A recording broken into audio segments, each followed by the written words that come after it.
Ready, go!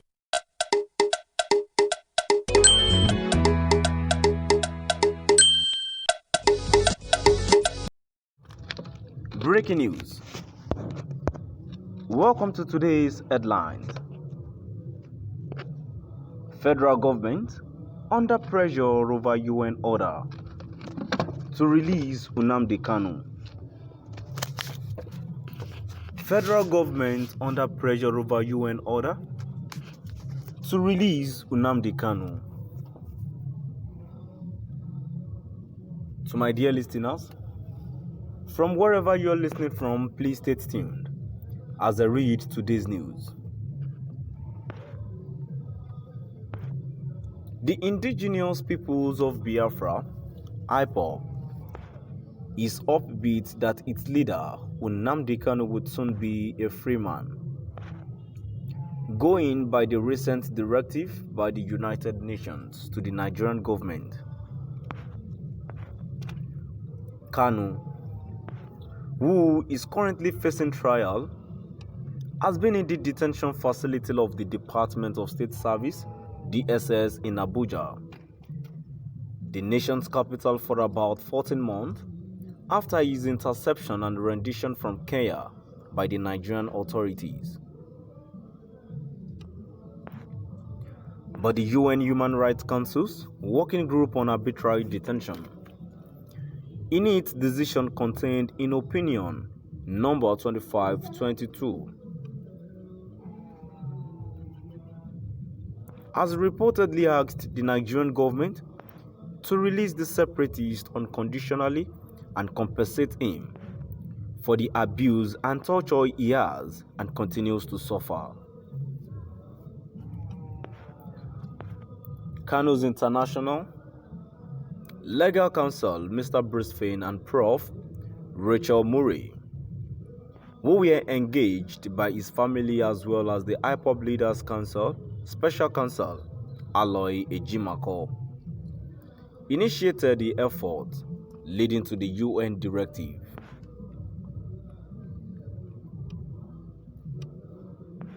The family of the embattled IPOB leader also hired two top legal firms, which filed a kidnapping case against Nigeria in the United Kingdom. Bindmans and Doughty Street Chambers, the law firms defending Kanu, had said in a statement at the time of the transfer, Mr. Kanu was not in possession of his British passport. The transfer by Nigerian authorities without identification document and with the aim of rendition to justice amounts to extraordinary rendition and is unlawful under international law. Speaking on the latest development, Kanu's special counsel, Aloy Ejimako, and chairman of Igbo Lawyers Association, ILA, Chief Chuks Muoma, a senior advocate of Nigeria, and said Nigeria was bound to obey the UN directive. Muoma said it will be an international scandal if Nigeria refuses to obey the UN directive for Kanu's release. He further said the country might be sanctioned if it turns a deaf ear to the UN human rights bodies, others stressing that it was dependent on whatever decision the body will recommend to its General Assembly for approval against Nigeria.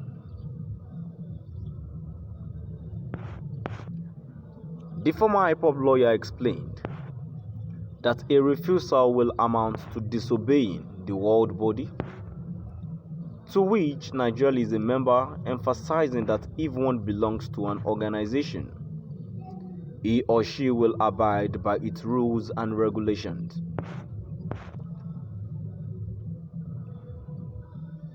It will be international scandal to disobey a directive from such an organization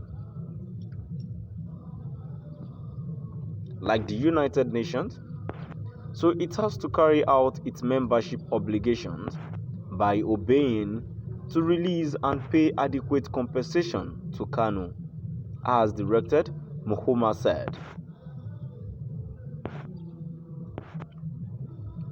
Saturday Sun learned that the UN Working Group on Arbitrary Detention, which rendered the opinion on Kanu as a quasi-judicial body that has the legal mandate of the United Nations to consider and adjudicate human rights petitions against member nations of the UN. Flowing from the above, Ejimako argued that failure of Nigeria to release Kanu will trigger a nasty diplomatic conflict with the UN that may convulse the country.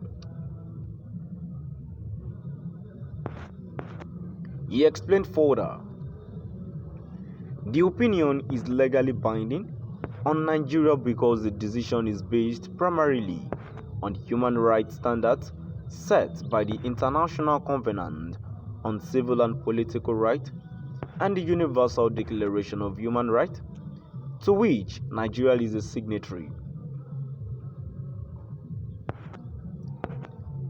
Additionally, Nigeria, in addition to ratifying the UN Charter, has also ratified other human rights instruments that require it to comply with opinions like these.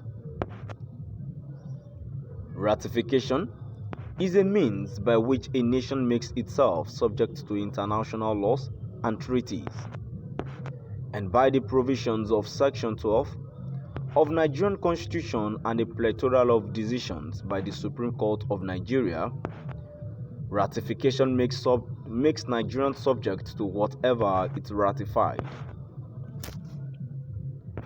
It goes without saying, therefore, that as a bona fide member of the United Nations, Nigeria is subject to decisions issuing from all UN bodies.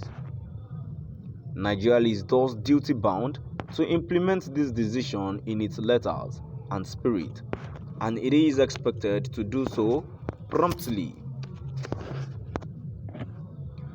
Speaking further on whether the Nigerian government has taken any actions and what the next line of action would be if the directive is ignored, Ejimako said he believed that something was being done, given that the decision called for the immediate release of Kanu. I wager that the government is already giving it consideration. So my dear listeners, now we've come to the end of our today's news.